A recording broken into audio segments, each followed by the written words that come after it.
Hello everyone, good morning everyone. So आज हम बात करने वाले हैं डायबिटीज़ की। ठीक है। तो डायबिटीज़ की अगर मैं बात करती हूँ तो ये तुम्हारे C S I U G C NET के लिए भी इम्पॉर्टेंट है, और ये तुम्हारे अगर तुम मास्टर्स में हो तो उस चीज़ के लिए भी इम्पॉर्टेंट है। तो काफ़ी बहुत सारी चीज़ों में पूछा जाता है, तो डायबिटीज़ के बारे में पता होना चाहिए। और सबसे इम्पॉर्टेंट है कि इसका तुम्हें नॉर्मल डेली यूज़ भी तुम्हें पता होना चाहिए, क्योंकि अगर तुम बायोलॉजी बैकग्राउंड के बच्चे हो, अगर तुम्हें डायबिटीज़ के बारे में पूरा ही चीज़ नहीं पता, तो इससे ज़्यादा बेकार बात नहीं हो सकती है। तो हम डायबिटीज़ के बारे में आज पूरा पढ़ने वाले हैं कि इंसिपिडस क्या है, मेलिटस क्या है, क्योंकि बहुत इंपॉर्टेंट है इस चीज़ का पता होना, और इससे रिलेटेड क्वेश्चंस भी आते हैं C S I U G C NET में, तो आपको पता होना चाहिए। चलो स्टार्ट करते हैं। अगर मैं अपनी फ्री क्लासेस की बात करती हूँ, तो जो मेरी फ्री क्लासेस हैं वो तुम्हारी यूट्यूब पे होती हैं, और मेरी अन अकेडमी पे भी तुम्हारे साथ फ्री क्लासेस होती हैं, जिन्हें हम स्पेशल क्लासेस बोलते हैं। तो आप क्या कर सकते हैं, इन स्पेशल क्लासेस को भी ज्वाइन कर सकते हो। और ये जो मेरी क्लासेस होती हैं मोस्ट ऑफ द टाइम मेरी 6 बजे ही होती हैं। अगर तुम्हें नोटिफिकेशन चाहिए कि कब मेरी क्लास होने वाली है, तो तुम मुझे फॉलो कर सकते हो, जिसकी वजह से मेरी क्लासेस की जब भी कोई क्लास होगी तो आपके पास नोटिफिकेशन आ जाएगा और आप क्लास ज्वाइन कर सकते हैं। तो आप कुमकुम गौतम नाम से सर्च करिएगा, आपको मिल जाएगा, आप फॉलो कर लीजिए, उसके बाद आपको नोटिफिकेशन आ जाएगा। ये तो रहा फ्री क्लासेस का। अगर मैं पेड क्लासेस की बात करती हूँ, जहाँ पे आपको पे करना होता है, उन्हें बोलते हैं प्लस क्लासेस। तो आप इनको भी ज्वाइन कर सकते हैं। इनका फ़ायदा क्या होता है बेसिकली, कि आपको पूरा का पूरा कोर्स कंप्लीट कराया जाएगा। हम आपकी एक जिम्मेदारी ले लेते हैं, जहाँ पे आपको कोर्स कंप्लीट कराया जाता है। आपकी रेगुलर क्लासेस वहाँ पे होती हैं। रेगुलर क्लासेस के साथ साथ आपके प्रैक्टिस के लिए वहाँ पे होता है क्या, मॉक टेस्ट के थ्रू आपकी प्रॉपर प्रैक्टिस कराई जाती है। मॉक टेस्ट के थ्रू प्रैक्टिस कराई जाएगी। आपके वहाँ पे क्विज़ेज़ होती हैं। क्विज़ेज़ से क्या फ़ायदा होता है, क्विज़ेज़ से फ़ायदा होता है कि तुमने जितना भी पढ़ा है 1 वीक, ठीक है, या फिर 5 दिन के बाद में तुम्हारी क्विज होती रहती है, जिसके बाद आपका रिवीजन हो जाता है क्वेश्चंस के थ्रू, जहाँ पे तुम्हें पता चल जाता है कि क्वेश्चंस को कैसे मॉडिफाई करके डाला जा सकता है। तो आपको करना क्या है, इन क्लासेस को ज्वाइन करने के लिए आपको प्ले स्टोर पे जाना है। आई थिंक सब बच्चों को पता होगा प्ले स्टोर कहाँ पे होता है। ठीक है, अपनी ऐप है एक प्ले स्टोर, आपको उस पर जाना है, उसको क्लिक करना है, वहाँ पे डालना है अन अकेडमी। ठीक है, अन अकेडमी ऐप को डाउनलोड करना है। डाउनलोड करने के बाद आपको सर्च इंजन में डालना है C S I U G C NET, क्योंकि आप इसके लिए प्रिपेयर कर रहे हो। ये डालने के बाद आपको सब्सक्रिप्शन लेना पड़ता है, बिना सब्सक्रिप्शन के नहीं होता है, तो तुम्हें वो लेना पड़ेगा। उसके लिए आप 3 मंथ्स का भी ले सकते हो, आप 6 मंथ्स का भी ले सकते हो, 12 मंथ्स का भी ले सकते हो, 24 मंथ्स का भी ले सकते हो। तो जो बच्चे अगर नवंबर 2020 के लिए प्रिपेयर कर रहे हैं, वो 3 मंथ्स का भी ले सकते हैं। इससे क्या फ़ायदा होता है आपका, इससे आपका एक तो नवंबर का जिस बच्चे को भी लेना है, मतलब 3 मंथ्स का जिसको भी लेना है, उसको ये होना चाहिए कि उसको बहुत चीज़ें कॉन्सेप्ट्स क्लियर होने चाहिए। तो वो रिवीजन बेसिस पे अगर इस चीज़ को लेना चाहता है तो ले सकता है। तो यहाँ पे आपका रिवीजन हो जाएगा, रिवीजन के साथ साथ आपके मॉक टेस्ट के थ्रू आपकी प्रैक्टिस हो जाएगी। तो इसी एग्जाम के लिए अगर किसी को प्रिपेयर करना है तो 3 मंथ्स वाला ले सकता है। अगर किसी बच्चे को 12 मंथ्स वाला, आई थिंक 12 मंथ्स वाला बेटर है। क्यों? क्योंकि इससे आपका पूरा कोर्स कंप्लीट होगा। यहाँ पे कोर्स के साथ साथ एक बार रिवीजन भी हो जाएगा, क्योंकि रेगुलर क्लासेस लग रही हैं यहाँ पे। आपके मॉक टेस्ट के थ्रू आपकी अच्छे से प्रैक्टिस हो जाएगी। और मॉक टेस्ट की बात करें क्विज़ेस की, तो क्विज़ेस के थ्रू भी आपकी काफ़ी अच्छा रिवीजन हो जाता है। तो आप 12 मंथ्स वाला ले सकते हैं। इससे क्या होगा, आपका जेआरएफ तो क्लियर होगा अलॉन्ग विद गुड रैंक, मतलब बहुत अच्छी रैंक के साथ क्लियर होगा आपका, तो आप इसको ज्वाइन कर सकते हैं। 24 मंथ्स वाला आई थिंक उनके लिए बेटर है, जो भी मास्टर्स के फर्स्ट सेमेस्टर में आए हैं या फिर सेकंड सेमेस्टर में आए हैं, तो वो 24 मंथ्स का ले सकते हैं। जो आपको पेमेंट करनी होती है 11,550 की करनी होती है, लेकिन आप एक रेफरल कोड यूज़ कर सकते हैं, which is Kumkum 10, KUM 10। Kumkum 10 use करने से क्या होगा, आपको 10% ऑफ मिल जाएगा। और मेरे कोर्स के साथ साथ जितने भी CSI UGC नेट के टीचर्स हैं, जितने भी हैं, आपको सबकी क्लासेस मिलती हैं, चाहे वो टॉप एजुकेटर्स हैं या फिर जो भी हैं, आपको सबकी क्लासेस लाइव मिलती हैं। तो आप जितनी चाहे उतनी लाइव क्लासेस ले सकते हैं। इसके बाद जो आपको पेमेंट करनी होती है 10,395 की करनी होती है, वो भी 1 साल का है अमाउंट, सिर्फ 1 साल का अमाउंट है, सिर्फ इतना सा। तो तुम इसको कर सकते हो। देन आपको करना है प्रोसीड टू पेमेंट। आपको इंस्टेंट ऑफ मिलेगा, जैसे आप कुमकुम 10 डालोगे आपको इंस्टेंट ऑफ मिल जाएगा। आप जो पेमेंट है वो तुम कैसे कर सकते हो, डेबिट कार्ड के थ्रू हो किसी के पास, या फिर क्रेडिट कार्ड के थ्रू करना चाहता हो। ईएमआई, यहाँ पे क्या है, नो कॉस्ट ईएमआई वाला ऑप्शन है, मतलब कोई भी आपको इंस्टॉलमेंट पे करने की ज़रूरत नहीं होती है। आई एम सो सॉरी, हाँ आपको कोई भी इंटरेस्ट पे करने की ज़रूरत नहीं होती है। आप 10,395 जो रुपीज़ हैं आप इंस्टॉलमेंट में आप पे कर सकते हैं, मतलब 1,000 रुपीज़ पर मंथ कर दो तो इसके बेसिस पे आपका एडमिशन हो जाएगा। तो आप 1,000 पर मंथ ले सकते हो, 10,395 आई थिंक बहुत कम है, तो आप इसको इंस्टॉलमेंट के थ्रू भी पे कर सकते हो। आप यूपीआई के थ्रू कर सकते हो, वॉलेट हो गया, नेट बैंकिंग हो गई, तो आपके पेमेंट के बहुत सारे मेथड हैं, तो आप कैसे भी कर सकते हैं। आपको करना क्या है, आपको अनअकैडमी ऐप पे जाना है, CSI UGC नेट को सर्च करना है, सब्सक्रिप्शन लेना है बाय अप्लाइंग कुमकुम 10, जिसकी वजह से आपको 10% ऑफ मिल जाएगा। और मेरे कोर्स के साथ साथ जितने भी आपके टीचर्स हैं, मेरे कोर्स के साथ जितने भी CSI UGC नेट के टीचर्स हैं, आपको सबकी लाइव क्लासेस मिलती हैं, सबकी लाइव क्लासेस मिलेंगी, सबके लाइव कोर्सेज मिलते हैं, तो आप ज्वाइन कर सकते हैं। अब पढ़ते हैं डायबिटीज़ होता क्या है। पहले चलो तुम्हें सिंपल सा कॉन्सेप्ट समझाती हूँ। क्या होता है कि हमारी बॉडी है, ठीक है, बॉडी में अगर मेरी बॉडी में ग्लूकोज का कॉन्सेंट्रेशन ज़्यादा हो जाता है, अगर मेरी बॉडी में ग्लूकोज का कॉन्सेंट्रेशन ज़्यादा हो जाता है तो क्या होता है, एक मेरी एंजाइम होती है, ठीक है। अब क्या होता है कि यहाँ पे मेरे जो हार्मोन्स होते हैं वो यहाँ पे अपना फंक्शन प्ले करने के लिए आते हैं। अब जो हार्मोन जो फंक्शन में आता है वो आता है तुम्हारा पेनक्रियास का। पेनक्रियास की एक बीटा सेल्स होती हैं, पेनक्रियास की एक बीटा सेल्स होती हैं, वो एक हार्मोन रिलीज करती हैं जिसका नाम होता है इंसुलिन। ये जो इंसुलिन हार्मोन है इसका काम क्या होता है, ये तुम्हारे पड़े हुए ग्लूकोज को कन्वर्ट कर देता है ग्लाइकोजन में, ठीक है, ग्लाइकोजन में स्टोर करके रख देता है उसको। क्या करता है कि अगर ग्लूकोज की कॉन्सेंट्रेशन ज़्यादा हो जाएगी तो तुम्हारा इंसुलिन हार्मोन रिलीज होगा, उसको ग्लाइकोजन में स्टोर करके रखेगा, और तुम्हारा जो ब्लड का ग्लूकोज का लेवल होता है, जो ब्लड ग्लूकोज का लेवल होता है उसको कर देता है कम, और तुम्हारा जो स्टोरेज फॉर्म में इसको लेके आ जाता है, ठीक है। तो अभी जब भी तुम्हें ज़रूरत होगी तो इस ग्लाइकोजन को तोड़ दिया जाता है, ठीक है। ये तो तुम्हारा ये कॉन्सेंट्रेशन हो गया। अगर तुम्हारा ग्लूकोज का कॉन्सेंट्रेशन कम हो जाता है, अगर ग्लूकोज का कॉन्सेंट्रेशन कम हो जाता है तब तुम्हारा जो पेनक्रियाज पे, एक पेनक्रियाज पे फिर से इफेक्ट आएगा, लेकिन इस बार पेनक्रियाज की जो अल्फा सेल्स हैं वो एक्टिवेट हो जाएंगी, अल्फा सेल्स एक्टिवेट होंगी, और वो क्या रिलीज करेंगी, वो रिलीज करेंगी ग्लूकागॉन हार्मोन। ये जो ग्लूकागॉन हार्मोन होता है इसका फंक्शन कैसा होता है, बिल्कुल अपोजिट होता है इंसुलिन के। जो इंसुलिन तुम्हारा काम कर रहा था उसके अपोजिट काम करता है ग्लूकागॉन। ये क्या करता है, तुम्हारे जो ग्लाइकोजन उसने स्टोर करा था, जो ग्लाइकोजन इंसुलिन ने स्टोर करा था उसको ये कन्वर्ट कर देता है ग्लूकोज में, ग्लूकोज में स्टोर कम मतलब उसको तोड़ देता है, ब्रेक डाउन करवा देता है, और इस प्रोसेस को बोलते हैं ग्लाइकोलाइसिस। ग्लाइकोलाइसिस मतलब ग्लाइकोजन लाइसिस। तो ग्लाइकोजन लाइसिस का मतलब क्या, ग्लाइकोजन का जब ब्रेकडाउन होगा तो तुम्हारा ग्लूकोज फॉर्म हो जाएगा। यहाँ पे क्या हो रहा है, तुम्हारा हो रहा है यहाँ पे क्या हो रहा है, तुम्हारा ग्लूकोज से ग्लाइकोजन बनना है, तो ग्लाइकोजेनेसिस हो रहा है, यहाँ पे हो रहा है ग्लाइकोजेनेसिस, ठीक है, जेनेसिस हो रहा है। जेनेसिस मतलब होता है फॉर्मेशन।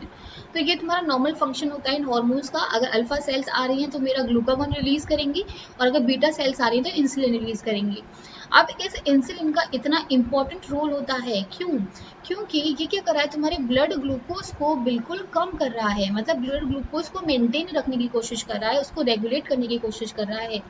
अगर ब्लड ग्लूकोज का कॉन्सेंट्रेशन ज़्यादा हो जाता है तो तुम्हें भी पता है कि अगर शुगर कहीं भी जाएगी वो सारा का सारा पानी को बाहर निकाल लेती है, उसको डिहाइड्रेट कर देती है सेल्स को।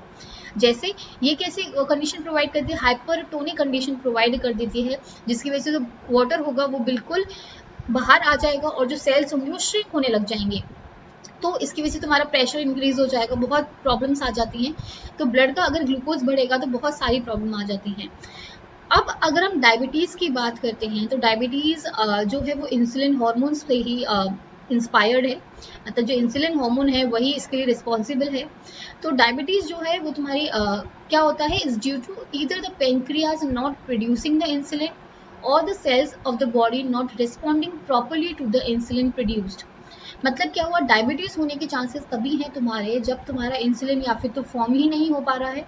अगर वो फॉर्म नहीं हो पा रहा है तो तुम्हारा जो ग्लूकोज है वो ग्लाइकोजन में कन्वर्ट नहीं हो पा रहा है, या फिर वो बन भी रहा है तो उसको जो सेल है वो ले नहीं पा रही है, उसको सेल अच्छे से ले नहीं पा रही है।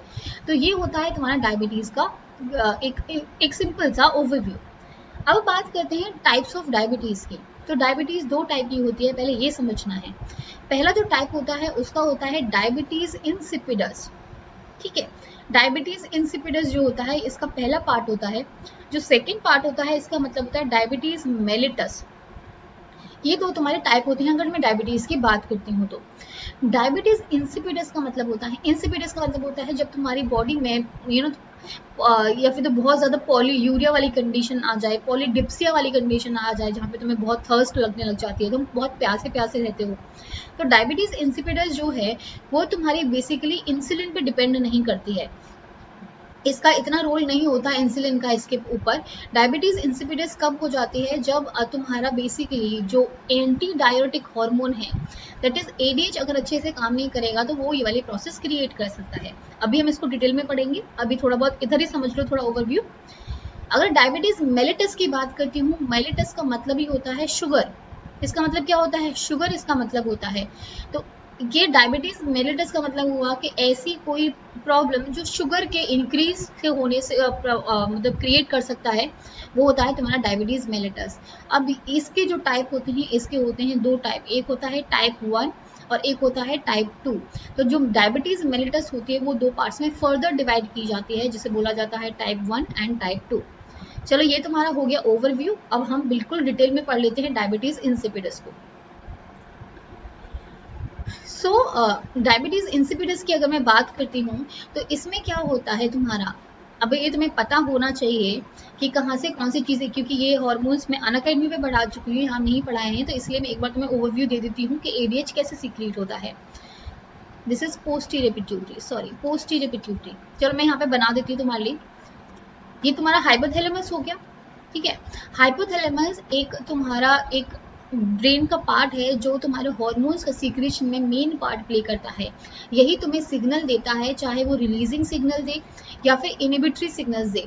तो रिलीजिंग सिग्नल तब देगा जब इसको चीज़ों को बनवाना होगा, और इनिबिटरी तब देगा जब इसको चीज़ों को नहीं बनवाना होगा।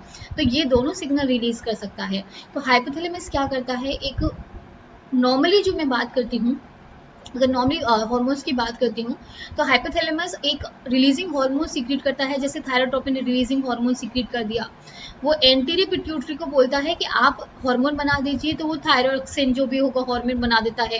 वो जो किडनी उस पर जाके काम करेंगे, थायराइड ग्लैंड पे काम करेंगे, वहाँ से हार्मोन रिलीज करवा देंगे। ये नॉर्मल फंक्शन होता है। लेकिन अगर मैं बात करती हूँ जब तुम्हारा हाइपोथैलेमस ये जो हार्मोन्स हैं, एक होता है जिसका नाम है एडीएच हार्मोन या फिर उसको बोला जाता है वेसोप्रेसिन, दोनों के नाम सेम है। एडीएच, एडीएच का मतलब होता है anti diuretic hormone. Anti diuretic hormone मतलब जो तुम्हारी बॉडी से पानी को निकालने में उसको रजिस्ट करेगा, मतलब पानी को एब्जॉर्ब रखेगा, तुम्हारी बॉडी में पानी को बचा के रखने की कोशिश करेगा, तुम्हें डायरेसिस ही रखेगा, एंटी डायरेटिक नहीं होने देगा। तो जो रोल ऑफ वेसोप्रेसिन और एडीएच का क्या होता है, तुम्हारा हाइपोथैलेमस जो होता है वो सिग्नल देता है। हाइपोथैलेमस एक तो सीक्रेट करेगा, पहली बात तो ये हाइपोथैलेमस एक ऐसा, अगर मैं पोस्टी पिट्यूटरी वाले हार्मोन्स की बात करती हूँ तो ये जो एडीएच का सीक्रेशन है वो हाइपोथैलेमस से ही होके आता है।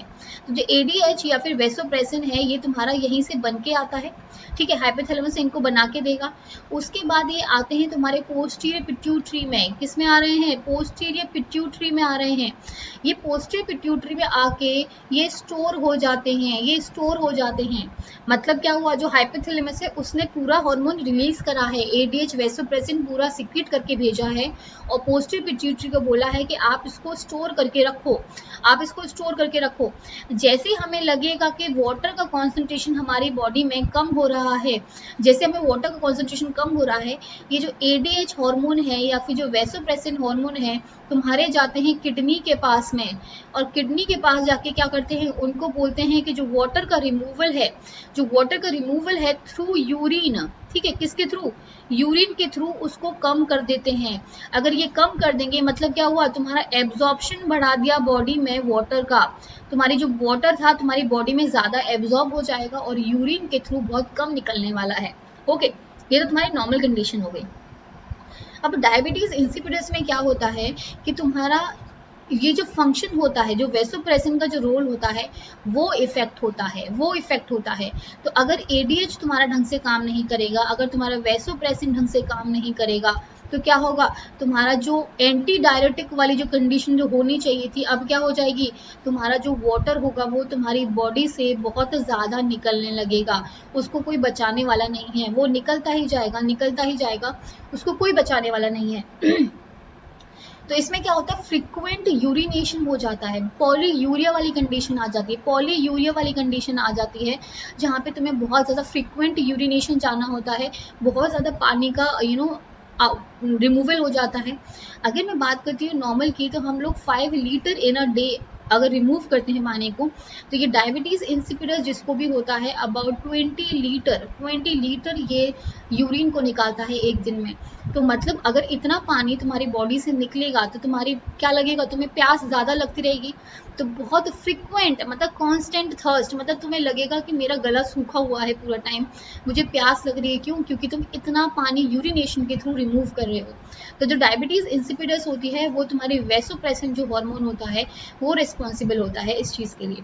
आई होप ये चीज़ तुम्हें समझ में आ गई होगी। अगर मैं वैसोप्रेसिन की बात करती हूँ तो इसके भी काफ़ी टाइप्स हैं, ठीक है।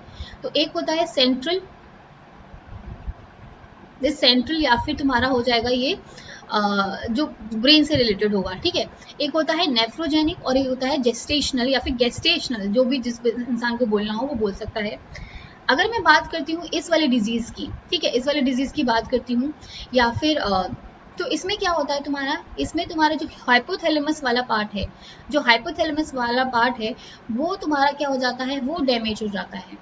अगर वो डैमेज हो जाएगा तुम्हारा वो वाला पार्ट, ये पिट्यूटरी ग्लैंड वाला अगर पार्ट वो डिसरप्ट हो जाएगा, तो तुम्हारा जो एडीएच हार्मोन जो बन रहा था, जो एडीएच हार्मोन बन रहा था और जो वो जो पोस्टीरियर पिट्यूटरी में आके तुम्हारा स्टोर हो रहा था, उसकी वजह से क्या होगा, तुम्हारा सब कुछ खराब हो जाएगा, वो एडीएच आगे ही नहीं जा पाएगा। अगर वो नहीं जाएगा तो क्या होगा, तुम्हारा जो एंटी डायरेटिक वाली कंडीशन ये लाने वाले थे वो नहीं हो पाएगी, और तुम्हारा पॉलीयूरिया वाली जो कंडीशन होगी वो हो जाएगी, ठीक है। पॉलीडिप्सिया, ठीक है, डिप्सिया मतलब होता है जब तुम्हें बहुत प्यास लगती है, तो ये वाली अगर कंडीशन हो जाती है तो वो तुम्हारी हो जाती है डायबिटीज इंसिपिडस में। जो सेकंड टाइप है इसका है वो तुम्हारा है नेफ्रोजेनिक। नेफ्रोजेनिक से समझ में ही आ रहा होगा, मतलब किडनी में कोई फंक्शन हो गया है, किडनी में कोई फंक्शन ऐसा खराब हो चुका है, तो जो जिसकी वजह से तुम्हारा ये डायबिटीज इंसिपिडस हो जाता है। तो क्या होता है, अगर मैं किडनी की बात करती हूँ तो किडनी बेसिकली क्या थी, जैसे इसके पास रिसेप्टर थे, किसके लिए, एडीएच हार्मोन के लिए रिसेप्टर थे, या फिर वैसोप्रेसिन के लिए रिसेप्टर्स थे। लेकिन जब ये अच्छे से ही रिस्पॉन्ड नहीं कर पाएंगे, मतलब जब किडनी के जो सेल्स हैं वो इसको रिस्पॉन्ड नहीं कर पाएंगी और उसे पता ही नहीं चलेगा कि एंटी डायरेटिक हार्मोन आया है या नहीं आया है, तो वो क्या करेंगी, वो तो पानी को रिमूव करती जाएंगी, वो तो वाटर का रिमूवल पूरा अच्छे से कराएंगी। तो वाटर का अगर रिमूवल ज़्यादा अच्छे से होने लग जाएगा तो कौन सी वाली कंडीशन आ जाएगी, पॉलीयूरिया वाली कंडीशन आ जाएगी, पॉलीडिप्सिया वाली कंडीशन आ जाएगी। तो इसको बोला जाता है डायबिटीज़ इंसिपिडस, अगर नेफ्रोजेनिक की बात करी जाती है तो। अगर गेस्टेशनल या फिर जेस्टेशनल, जो भी जिसको बोलना है, ये थर्ड वाला टाइप जो होता है वो नॉर्मली नहीं होता है, ये जब प्रेग्नेंट होती है वुमेन उसके टाइम पे होता है। क्योंकि तुम्हारा जो प्रेगनेंसी के टाइम पे क्या होता है कि जो प्लेसेंटा होता है, ठीक है, जो प्लेसेंटा होता है वो क्या करता है, इस वैसोप्रेसिन को, जो मदर की जो वैसोप्रेसिन है उसको ब्रेक डाउन करने में कुछ रोल प्ले करता है। सबको नहीं होता है, मोस्ट ऑफ द केसेस में ये नहीं होता है, लेकिन कभी कभी ये हो सकता है कि जो प्लेसेंटा है वो ऐसे एंजाइम्स रिलीज करेगा जिसकी वजह से मदर का जो वैसोप्रेसिन है वो डिग्रेड हो जाता है। अगर वो हो जाएगा तो तुम्हारी पॉलीयूरिया वाली कंडीशन आ जाएगी। और कभी कभी आता है ये प्रेग्नेंट जो वुमेन है प्रोस्टाग्लैंडिन भी रिलीज कर देती हैं, जिसकी वजह से जो किडनी है वो सेंसिटिव हो जाती है वैसोप्रेसिन के लिए। तो दो चीज़ें हो सकती हैं, अगर प्रेग्नेंट वुमेन है या फिर तो प्लेसेंटा क्या करेगा, प्लेसेंटा एक चीज़ एंजाइम रिलीज करेगा जिसकी वजह से तुम्हारा जो एडीएच हार्मोन है वो ब्रेक डाउन हो जाएगा। या फिर क्या होता है कि प्रोस्टाग्लैंडिन्स रिलीज करती हैं जिसकी वजह से जो किडनी होती है वो अच्छे से इसको रिसीव नहीं कर पाएगी। तो ये कंडीशन हो सकती है अगर मैं बात करती हूँ डायबिटीज इंसिपिडस की। आई होप ये चीज़ समझ में आई होगी तुम लोगों को। अब आते हैं डायबिटीज मेलिटस पे, ठीक है। अगर डायबिटीज मेलिटस, स्पेलिंग ये वाली है, ठीक है। डायबिटीज मेलिटस की बात करती हूँ, ये तो टाइप 1 की बात कर लेते हैं। टाइप 1 में क्या होता है तुम्हारा कि इंसुलिन जो है, इंसुलिन का फंक्शन मैं बता चुकी हूँ कि यहाँ पे जो इंसुलिन का जो सीक्रेशन है वही नहीं हो पाता है, तो अगर इंसुलिन का सीक्रेशन नहीं होगा तो मतलब क्या होगा, तुम्हारा जो ग्लूकोज है वो ग्लाइकोजन में कन्वर्ट नहीं होगा। अगर वो कन्वर्ट नहीं होगा तो जो ब्लड ग्लूकोज का कॉन्सेंट्रेशन है वो बहुत ज़्यादा बढ़ जाएगा। अगर वो ज़्यादा बढ़ जाएगा तो इंसान ज़्यादा से ज़्यादा मतलब वो जी ही नहीं पाएगा। ये बहुत ज़्यादा फेटल होता है, बहुत ज़्यादा फेटल होता है। इसके मतलब इसके कारण डेथ होने के पूरे पूरे चांसेस होते हैं। तो क्या होता है, ये जो नॉर्मली हम बोलते हैं इस टाइप 1 को, ये हम बोलते हैं अर्ली एज या फिर जुवेनाइल ऑनसेट डायबिटीज़ बोलते हैं। इसका मतलब क्या होता है कि ये जो हमारे बचपन में जो बच्चे जो छोटे छोटे बच्चे होते हैं या फिर जो चाइल्डहुड में है या फिर कोई यंग एडल्टहुड में है, तो वहाँ पे होने के बहुत ज़्यादा चांसेस होते हैं as compare to the 30s 40s और 50s। लेकिन ऐसा नहीं है कि टाइप 1 जो है वो तुम्हारी 40s 50s में नहीं हो सकती है, होती है, बहुत रेयर केसेस में होते हैं। लेकिन जब चाइल्डहुड की बात करते हैं, मतलब बच्चे को स्टार्टिंग में ही ये चीज़ें हो जाती हैं, तो डायबिटीज़ मेलिटस वाली अगर प्रॉब्लम क्रिएट हो जाती है तो हमारी जो इंसुलिन जो हार्मोन है वही प्रोड्यूस नहीं हो पाता है। वो जो बीटा सेल्स होती हैं इसको बनाने वाली होती है, वो बीटा सेल्स का ही तुम्हारा डिग्रेडेशन हो जाता है, जिसकी वजह से इंसुलिन का सिक्रेशन प्रॉपर नहीं हो पाता है। अगर तुमने देखा हो, अगर कोई टाइप 1 वाले किसी भी पेशेंट को, तो तुम्हें पता होना चाहिए, अगर देखा है तो वेल एंड गुड। वैसे तो ये ज़्यादा इतना फ्रिक्वेंट नहीं है, इतना कॉमन डिजीज़ नहीं है, लेकिन फिर भी अगर ये डिजीज़ किसी को हो जाती है तो आई थिंक बहुत प्रॉब्लम हो जाती है। उसको उसको इंसुलिन के इंजेक्शंस लेने पड़ते हैं। मतलब अगर वो इंसुलिन का इंजेक्शन नहीं लेगा तो वो सर्वाइव नहीं कर पाएगा, तो वो उसको एक एक इंसुलिन का इंजेक्शन लगाना पड़ता है, और जिसकी वजह से वो सर्वाइव कर पाता है। अगर वो इंसुलिन का इंजेक्शन नहीं लगेगा तो तुम्हारा ब्लड का ग्लूकोज बहुत जल्दी बढ़ जाएगा, और उसकी वजह से बहुत सारी प्रॉब्लम क्रिएट हो सकती हैं, डेथ भी हो सकती है। तो तुम्हें उसके इंसुलिन के इंजेक्शन लेने पड़ते हैं, उनको पेशेंट्स को लेने पड़ते हैं। तो यहाँ पे क्या होता है, इंसुलिन जो प्रोड्यूसिंग सेल्स होती हैं वो ही डिस्ट्रॉयड हो जाती हैं, तो डेली इंसुलिन रिप्लेसमेंट नेसेसरी होता है। मतलब क्या हुआ, तुम्हें इंट्रावीनसली या फिर इंटरडर्मली इनको दिया जाता है इंजेक्शन। ये इंजेक्शन से क्या होता है, तुम्हारा इंसुलिन का ट्रांसपोर्ट किया जाता है। ये बता चुकी हूँ, जो तुम्हारा मार्केट में जो इंसुलिन मिलता है वो तुम्हारा पिग का वो यूज़ करते हैं, जहाँ पे तुम्हारा ए चेन और बी चेन और सी चेन को काट दिया जाता है, और ए बी चेन को तुम्हारा डाइसल्फाइड बॉन्ड से जोड़ दिया जाता है। उसके बाद वो हमारा कमर्शियली फॉर्म होता है। उसके बाद इंसुलिन को तुम्हारे इंजेक्शन के थ्रू डाला जाता है बॉडी में, और ये रिप्लेसमेंट नेसेसरी होता है रोज़। एज एट ऑनसेट मतलब बहुत अर्ली एज में चीज़ें हो जाती हैं, चाइल्डहुड में हो जाएगा या फिर यंग एडल्टहुड में, तो यहाँ पे चांसेस बहुत ज़्यादा होते हैं इसके होने के। Most common diabetes in the children's and adolescents. अगर सिम्टम्स की बात करती हूँ, इंक्रीज्ड यूरिनेशन मतलब पॉलीयूरिया वाली कंडीशन हो जाएगी, बहुत ज़्यादा पानी का निकलना हो जाता है, बहुत ज़्यादा रिमूवल होता है, तो यूरिनेशन बहुत ज़्यादा इंक्रीज हो जाता है। अगर यूरिनेशन होगा तो तुम्हारा थर्स्ट बढ़ेगा, प्यास बढ़ेगी, तुम्हें टायर्डनेस रहेगी, वेट लॉस हो जाएगा, ब्लड विजन हो जाएगा। ये तो स्टार्टिंग वाले हैं। ड्राई स्किन हो जाएगी, बहुत सारी प्रॉब्लम्स क्रिएट हो सकती हैं, बहुत ज़्यादा प्रॉब्लम क्रिएट हो सकती हैं। अब इसका कॉज अगर मैं बोलती हूँ तो कॉज जो होता है वेरी अनसर्टेन, मतलब हो सकता है जेनेटिकली कुछ प्रॉब्लम हुई हो, किसी दादाजी को हो, किसी फादर को, तो उसकी वजह से भी हो सकता है, या फिर कोई इन्वायरमेंटल जो फैक्टर्स होते हैं वो भी इस चीज़ के लिए रिस्पॉन्सिबल हो सकते हैं। तो दोनों चीज़ें हैं, कोई भी इस चीज़ के लिए रिस्पॉन्सिबल हो सकता है, बट बहुत डिजीज़ देखो, यहाँ पे टाइप 1 डायबिटीज़ की मैं बात करती हूँ, यहाँ पे इनसफिशियंट इंसुलिन होता है, मतलब इंसुलिन का जो सीक्रेशन है प्रॉपर नहीं हो पाता है। जैसे अगर मैं बात करती हूँ ग्लूकोज ये ना तुम्हारा, ये तुम्हारे डिमिनिश्ड इंसुलिन है, और इंसुलिन का जो प्रोडक्शन है वो भी कम है, और तुम्हारे वो जो बन भी रहे हैं वो अच्छे से नहीं बन रहे हैं। तो क्या होता है, तो तुम्हारा जो ग्लूट4 था, जो ग्लूट4 मैं ये सब करा चुकी हूँ तुम लोग को, जो ग्लूट4 था जहाँ पे तुम्हारा इंसुलिन, अगर याद हो तुम्हें, जब हमने आर्टिकेस पाथवे पढ़े थे, आर्टिकेस पाथवे मैंने बताया था कि जैसे ही ओपन हो जाते हैं यहाँ पे मेम्ब्रेन पे एक ग्लूट4 एक ट्रांसपोर्टर होता है, वो क्या करता है, ग्लूकोज को अंदर लेके आएगा और ग्लूकोज को कन्वर्ट कर देता है ग्लाइकोजन में कन्वर्ट कर देता था।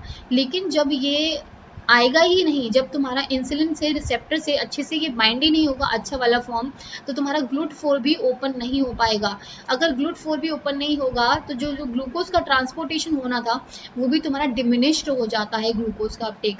और ग्लूकोज का अपटेक अगर नहीं होगा तो तुम्हारे जो ब्लड में ग्लूकोज की कॉन्सेंट्रेशन, देखो ये वाली जो कॉन्सेंट्रेशन है बहुत इंक्रीज हो जाएगी, जिसकी वजह से तुम्हारी सारी प्रॉब्लम्स क्रिएट हो सकती हैं, और जो टाइप 1 डिजीज़ है वो ऐसे हो सकती है। तो ये हमने टाइप 1 की बात कर ली। अब हम टाइप 2 की बात करते हैं, अभी थोड़ा रह गया, इसको भी देख लेते हैं। Diabetes mellitus is a group of disease which is characterised by the high level of the blood glucose resulting from the defects in the insulin production, insulin action और बोथ। नाउ टाइप 1 डायबिटीज जो होती है तुम्हारी, when the body's immune system destroy the pancreatic beta cells. तो क्या होता है, जो बीटा सेल्स जो मेरे पैनक्रियाज में, ठीक है, ये पैनक्रियाज के आइलेट्स ऑफ लैंगरहैंस में बीटा सेल्स प्रेजेंट होते हैं, ये तुम्हारा इंसुलिन हार्मोन सीक्रेट करते हैं। तो जब यही नहीं हो पाएगा, मतलब तुम्हारी यही डिस्ट्रॉयड हो गई, तो तुम्हारा इंसुलिन हार्मोन सीक्रेट नहीं हो पाएगा। And the only cells in the body that make the hormone insulin that regulate the blood glucose. तो अगर यही तुम्हारी हट गई तो क्या होगा, इंसुलिन बनेगा नहीं, और इंसुलिन नहीं बनेगा तो तुम्हारा ब्लड का जो ग्लूकोज का लेवल है वो बहुत ज़्यादा इंक्रीज हो जाएगा। तो ये होता है तुम्हारा टाइप 1। ओके, ना टाइप 2 डायबिटीज़ की बात करते हैं। तो ये जो टाइप 2 डायबिटीज़ होती है, ये तुम्हारी होती है नॉन इंसुलिन डिपेंडेंट, मतलब ये इंसुलिन पर डिपेंडेंट नहीं है, मतलब इसका इंसुलिन से कोई लेना देना नहीं है। इंसुलिन जो होता है प्रॉपर अमाउंट में बनता है, प्रॉपर अमाउंट में इंसुलिन जो होता है फॉर्म होता है ना। पहले इसको बोला जाता non insulin dependent diabetes mellitus या फिर एडल्ट ऑनसेट डायबिटीज। मतलब ये टाइप 2 डायबिटीज अगर तुमने देखा हो तो तुम्हारे अंकल्स होते हैं जो 50s में हैं, जो 60s में हैं, उनको डायबिटीज़ बहुत ज़्यादा है, बहुत इसका जो होने का चांसेस है, बहुत कॉमन डिजीज़ है। ये हर चौथे या पाँचवें बंदे को ये हो रखी होती है, क्योंकि इतनी कॉमन हो चुकी है। एक तो हमारी डाइट प्लान बहुत अलग हो गया है, हमारा एनवायरनमेंट बहुत ज़्यादा पॉल्यूटेड हो चुका है, हम प्रॉपर एक्सरसाइज नहीं करते, तो ये डायबिटीज़ के पूरे पूरे कारण होते हैं जिसकी वजह से ये कॉज हो जाती है। अब इसमें क्या होता है, डायबिटीज़ में तुम्हारे जितने भी ओल्डर एज वाले चीज़ हैं, ठीक है, जैसे ओल्डर एज वाले अंकल्स को हो जाएगा, ओबेसिटी जिनको ज़्यादा है, या फिर किसी की फैमिली हिस्ट्री है उसकी वजह से भी हो जाता है, तो ग्लूकोज मेटाबॉलिज्म उसका अच्छे से नहीं हो रहा है, फिजिकल इनएक्टिविटी है, मतलब वो अच्छे से अपनी एक्सरसाइज वगैरह नहीं कर रहा है, तो उसकी वजह से भी तुम्हारा टाइप 2 डायबिटीज़ हो जाता है। अब इसमें क्या होता है तुम्हारा, देखो यहाँ पे टाइप 2 डायबिटीज में क्या होता है, इंसुलिन का रेजिस्टेंस हो जाता है। मतलब क्या हो रहा है, तुम्हारा इंसुलिन प्रॉपर सीक्रेट हो रहा है, ये जो पर्पल कलर का है ये तुम्हारा इंसुलिन है, ये प्रॉपरली सीक्रेट हो रहा था, प्रॉपरली बन रहा था, ठीक है, प्रॉपरली बन रहा था। लेकिन क्या हुआ, इसको इसको जो इंसुलिन जो रिसेप्टर्स थे जो इसको कैरी करने वाले थे, जो इसको रिसेप्टर्स जो इसको लेने वाले थे, इनकी जो रिसेप्टिविटी होती है, जो इनको उस सेंसिटिविटी होती है उस पर्टिकुलर बाइंड करने से, इंसुलिन को बाइंड करने से और जो सिग्नल ट्रांसडक्शन भेजने से, जिसकी वजह से तुम्हारे GLUT4 जो ट्रांसपोर्टर्स है वो ओपन हो जाएंगे, तो वो जो रिसेप्टिविटी होती है वो डिमिनिश्ड नहीं होती प्रॉपरली, पर बहुत ज़्यादा कम हो जाती है, बहुत ज़्यादा कम हो जाती है।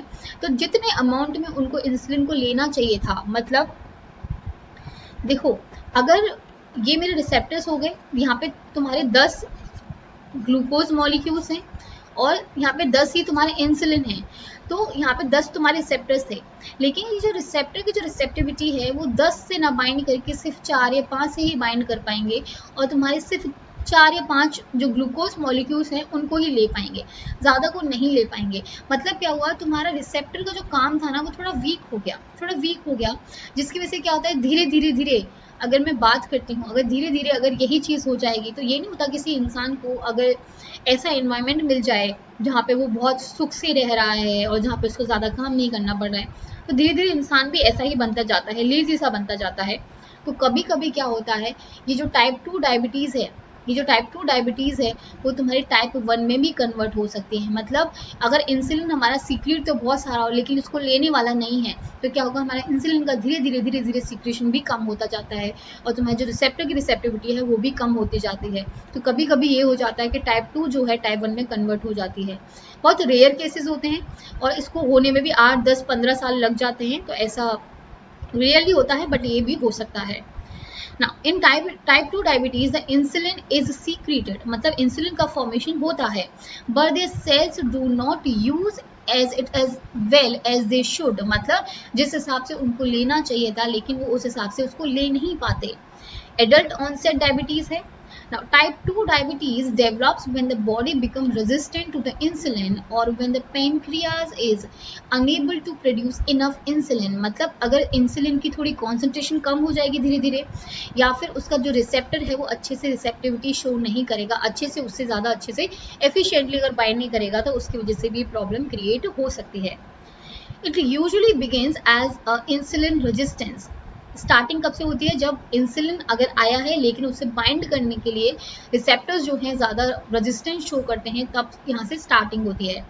A disorder in which a cell do not use the insulin properly as the need for the insulin rises, the pancreas gradually loses its ability to produce insulin। जैसे मैंने तुम्हें बताया कि धीरे धीरे क्या होगा, वो बिल्कुल आराम में आ जाएगा और पेनक्रियाज को जब ये लगेगा कि मैं बहुत ज़्यादा इंसुलिन बना चुका हूँ लेकिन सेल नहीं ले रही है, तो वो भी अपना बनाने का जो प्रॉपर्टी है उसको धीरे धीरे कम कर देगा और धीरे धीरे कम करने से क्या होगा, जो इंसुलिन का जो फॉर्मेशन है वो रुक जाएगा।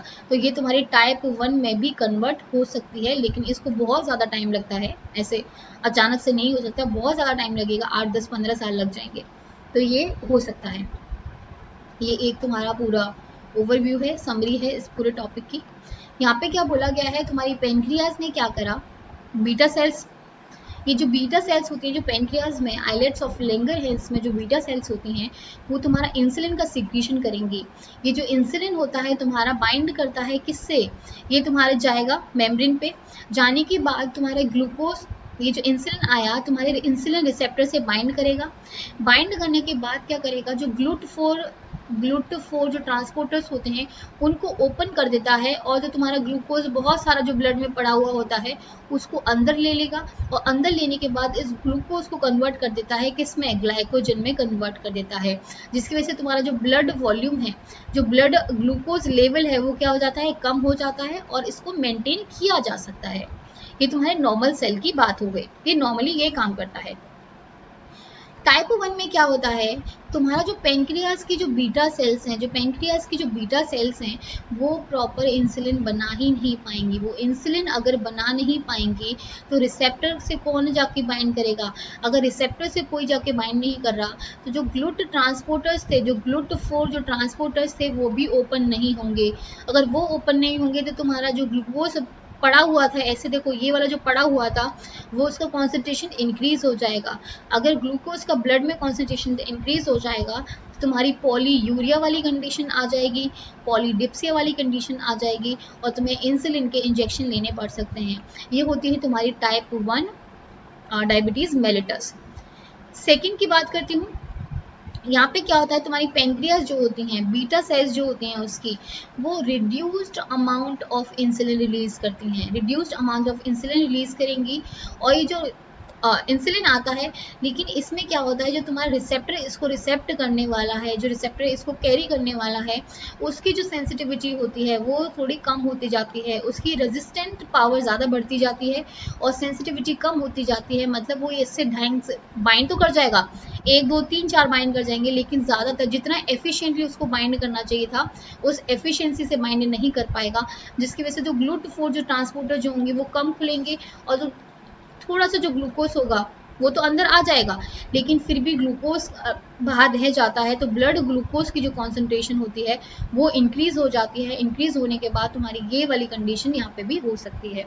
और अगर किसी का ब्लड शुगर इंक्रीज होता है ना, किसी का भी ब्लड शुगर इंक्रीज होता है, उसको बहुत सारी बीमारियों के होने के चांसेस होते हैं।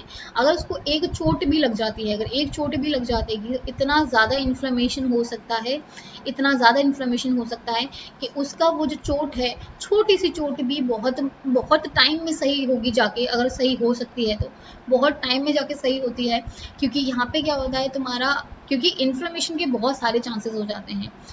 ऐसा इन्वायरमेंट, एक तो पूरा पूरा का ग्लूकोज वाला इन्वायरमेंट हो जाता है तुम्हारा, डिहाइड्रेशन हो जाता है बॉडी में, तो बहुत ज़्यादा तो तुम्हारे इन्फ्लेमेटरी जो सेल्स होती हैं बहुत ज़्यादा एक्टिव हो जाती हैं। तो अगर तुम्हें थोड़ी सी भी चोट लगती है तो बहुत ज़्यादा इन्फ्लेमेशन क्रिएट हो सकता है।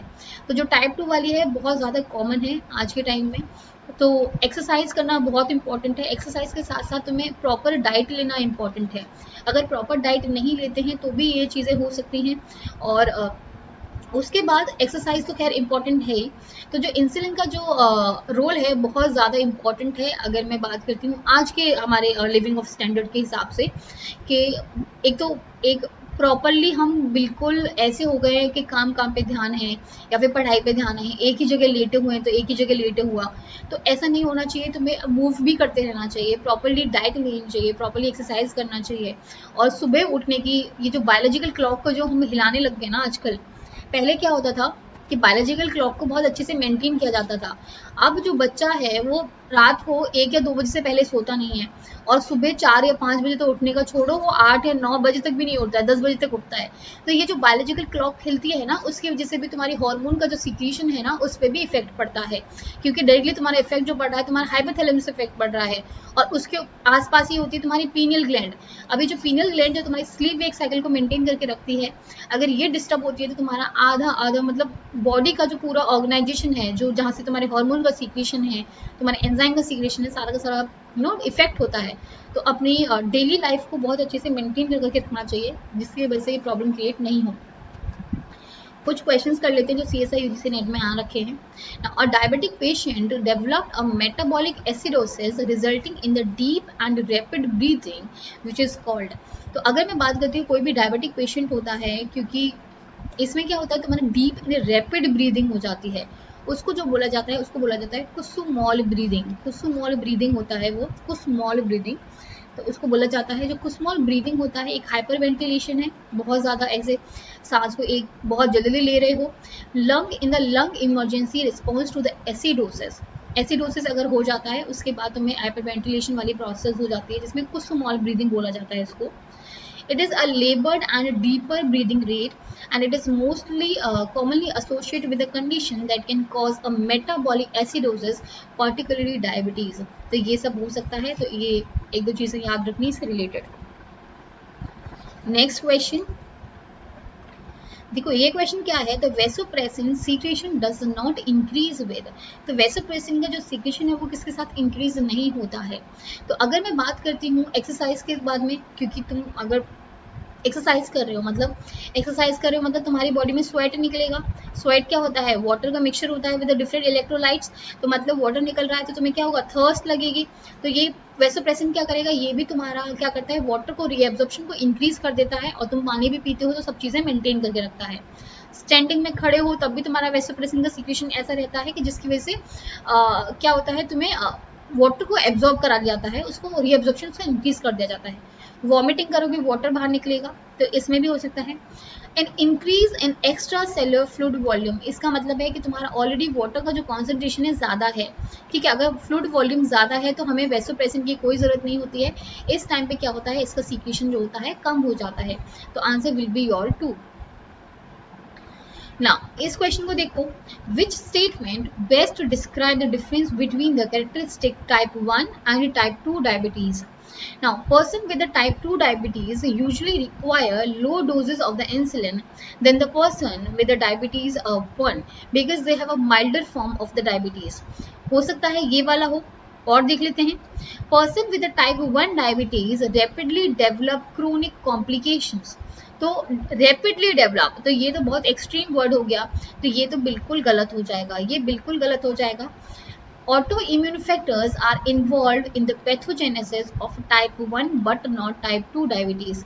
जैसे मैंने तुम्हें बताया कि जो टाइप 1 वाला है इसमें क्या होता है, इन्फ्लेमेशन बहुत ज़्यादा इंक्रीज हो जाता है। टाइप 2 में भी होता है लेकिन टाइप 1 का बहुत ज़्यादा रोल होता है।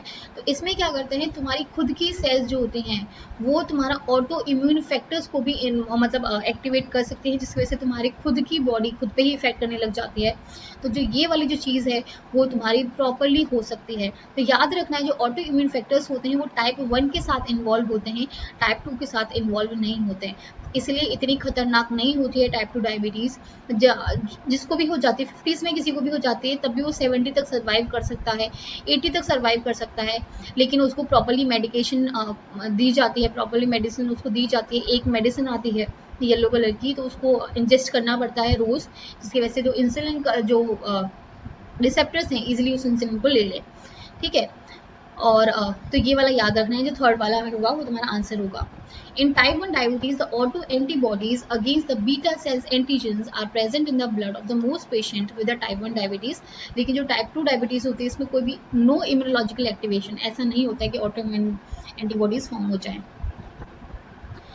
Now, excessive thirst and volume of very dilute urine may be symptoms of.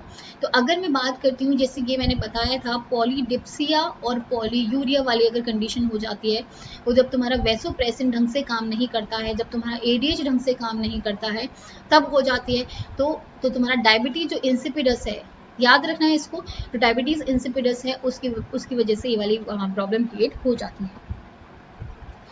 तो अगर मेरी जो फ्री क्लासेस होती हैं वो यूट्यूब पे भी होती हैं और मेरी अनअकैडमी में फ्री क्लासेस होती हैं, तो आप उनको ज्वाइन कर सकते हैं। आपको करना क्या है, आपको कुमकुम गौतम नाम सर्च करना है और उसके बाद मुझे फॉलो कर लेना है, जिसकी वजह से अगर मेरी जब भी कोई क्लास होगी तो नोटिफिकेशन आपके पास आ जाएंगे। मोस्ट ऑफ द टाइम मेरी जो क्लास होती है वो 6 बजे होती है शाम को, अनअकैडमी वाली, तो आप वो ज्वाइन कर सकते हैं। अब मैं बात करती हूँ प्लस क्लासेस की। जो पेड क्लासेस होती हैं वो तुम ज्वाइन कर सकते हो। इसका फ़ायदा क्या होता है, एक तो आपकी रेगुलर क्लासेस लगती हैं, यहाँ पे पूरा प्रॉपरली रेगुलर आपको कोर्स कंप्लीट कराया जाता है, सारा कोर्स कंप्लीट कराया जाएगा। उसके साथ साथ आपको सारी यूनिट जो है 13 यूनिट्स, यहाँ पे क्या होता है बेसिकली, आपके जितने भी CSI UGC नेट के टीचर्स होते हैं, जिसकी भी लाइव क्लासेस हो रही हैं, आप सबको ज्वाइन कर सकते हैं। तो जैसे किसी को आपको किसी का प्लांट फिजियो अच्छा लग रहा है तो आपने उनकी क्लासेस ले ली, किसी का ह्यूमन फिजियो अच्छा लग रहा है तो आपने उसकी क्लासेस ले ली। तो आप डिफरेंट डिफरेंट टीचर्स की क्लासेस ले सकते हो, जो भी आप पढ़ना चाहते हो। तो यहाँ पे लाइव क्लासेस आपकी होती हैं, जैसे मैं तुम्हारा ह्यूमन फिजियोलॉजी कराऊंगी, बायोकेमिस्ट्री कराऊंगी, बायोटेक कराऊंगी, तो ये आप मेरी भी क्लासेस, मतलब मेरा कोर्स भी ले लोगे आप, और उनके साथ साथ आपको ये वाले कोर्सेज भी मिल जाते हैं। तो एक बार आपको बस एंट्री करने की ज़रूरत होती है प्लस में, वरना आपको बहुत ज़्यादा एक्सप्लोरेशन का मौका मिलता है। आपको करना क्या है, आपको प्ले स्टोर पे जाना है। प्ले स्टोर पे जाने के बाद अनअकैडमी ऐप पे डाउनलोड करना है। डाउनलोड करने के बाद आपको सर्च करना है CSI UGC नेट, और उसके बाद आपको सब्सक्रिप्शन ले लेना है। देखो ये इंपॉर्टेंट क्यों है, क्योंकि तुम्हें अगर अच्छे से पूरा डेडिकेशन के साथ पढ़ाई करनी है ना, जब तक तुम्हें प्रॉपर डायरेक्शन नहीं मिलेगी। अगर मैं यूट्यूब पे पढ़ा रही हूँ, मैं अनअकैडमी पे पढ़ा रही हूँ, लेकिन मैं एक पर्टिकुलर क्राइटेरिया लेके नहीं चल रही, एक कोर्स लेके नहीं चल रही हूँ, मैं तुम्हें जो रेंडमली जो चीज़ें होती हैं, मैं एक चीज़ों को कंप्लीट कराती हूँ, ऐसा नहीं कि मैं कंप्लीट नहीं करा रही हूँ, पर रेंडमली चीज़ों को जो भी मुझे इंपॉर्टेंट लग रहा है वो टॉपिक्स के मैं करा रही हूँ। लेकिन वहाँ पे क्या होता है, आपकी प्रॉपरली रेगुलर क्लासेस लगती हैं, आपको एक पूरी चीज़ कंप्लीट कराई जाती है, उसके बाद फिर नेक्स्ट चीज़ कंप्लीट कराई जाती है। इससे क्या फ़ायदा होता है कि एक तो आपका पूरा कॉन्सेप्ट क्लियर हो जाता है, कॉन्सेप्ट क्लियर होने के बाद तुम्हारा JRF में अच्छी रैंक आती है, अच्छी रैंक आती है। सेकेंडली तुम्हारा क्या होता है, अगर तुम PhD के बाद तुम कभी भी असिस्टेंट प्रोफेसर का जो टेस्ट दोगे, उसमें तुम्हारी नॉलेज का थोड़ा बहुत, क्योंकि बहुत रोल प्ले करता है, तुम्हें सिर्फ PhD तक ही नहीं रुकना है, तुम्हें आगे भी असिस्टेंट प्रोफेसर वाली जॉब करनी है, तो उसमें भी तुम्हारी काफ़ी हेल्प हो जाती है। आप 3 मंथ्स का भी ले सकते हो, आप 6 मंथ्स का भी ले सकते हो, 12 मंथ्स या 24 मंथ्स। तो जो भी बच्चे अगर नवंबर 2020 के लिए प्रिपेयर कर रहे हैं वो ले सकते हैं 6 मंथ्स का। इससे क्या होगा, आपको बहुत अच्छे से आपका पूरा प्रिपरेशन हो जाएगी, रिविजन हो जाएगा। 12 मंथ्स वाला आई थिंक बहुत ज़्यादा इंपॉर्टेंट है, ये ले सकते हो। यहाँ पे क्या होता है, आपका पूरा अच्छे से रेगुलर क्लासेस के साथ आपका पूरा कवर किया जाता है, आपका सारी कोर्सेज कंप्लीट कराए जाते हैं, मॉक टेस्ट के थ्रू आपकी प्रैक्टिस करवाई जाती है, क्विजेज होती हैं जिसकी वजह से आपकी पूरी प्रैक्टिस कराई जाती है। 24 मंथ्स का आई थिंक उनके लिए बेटर है, जो भी अभी मास्टर्स के फर्स्ट सेमेस्टर में आए हुए हैं या फिर सेकंड सेमेस्टर में आए हुए हैं, वो उनके लिए बहुत ज़्यादा इंपॉर्टेंट है 24 मंथ्स का, तो आप वो ले सकते हैं। या फिर जो भी ग्रेजुएशन से अपनी प्रिपरेशन करना स्टार्ट करना चाहते हैं। 11,550 आपकी जो नॉर्मल पेमेंट होती है, लेकिन आप एक कुमकुम 10 कोड अप्लाई कर सकते हैं। इस कुमकुम 10 कोड अप्लाई करने से क्या होता है, आपको 10,395 ही पे करना पड़ेगा फॉर 1 ईयर, 1 साल के लिए अमाउंट है सिर्फ। आपको कुमकुम 10 कोड अप्लाई करना नहीं भूलना है, देन आपको करना है प्रोसीड टू पेमेंट। आप डेबिट कार्ड के थ्रू कर सकते हैं, आप EMI के थ्रू कर सकते हैं, जहाँ पे नो कॉस्ट EMI वाला ऑप्शन भी है, मतलब आपको कोई भी इंटरेस्ट देने की ज़रूरत नहीं होती है, आप इन पैसों को इंस्टॉलमेंट में पे कर सकते हैं, ठीक है। तो ये बहुत ज़्यादा ईजी हो जाता है तुम लोगों के लिए। तो आई थिंक प्लस पे आप जुड़े और अच्छे से पढ़ाई करें अपनी। आप UPI के थ्रू कर सकते हैं, वॉलेट हो गया, नेट बैंकिंग हो गया, तो आप कैसे भी पे कर सकते हैं। आपको करना क्या है, आपको अनअकैडमी ऐप पे जाना है, CSI UGC नेट को सर्च करना है, सब्सक्रिप्शन ले लेना है बाय अप्लाइंग कुमकुम 10, इसको नहीं भूलना है, और उसके बाद आपको 10% ऑफ मिल जाएगा। और मेरे कोर्स के साथ साथ जितने भी और टीचर्स हैं, आपको सबके कोर्सेज मिल जाते हैं। So thank you so much everyone for watching this video. I hope ये हेल्पफुल रही होगी तुम लोगों के लिए। So thank you.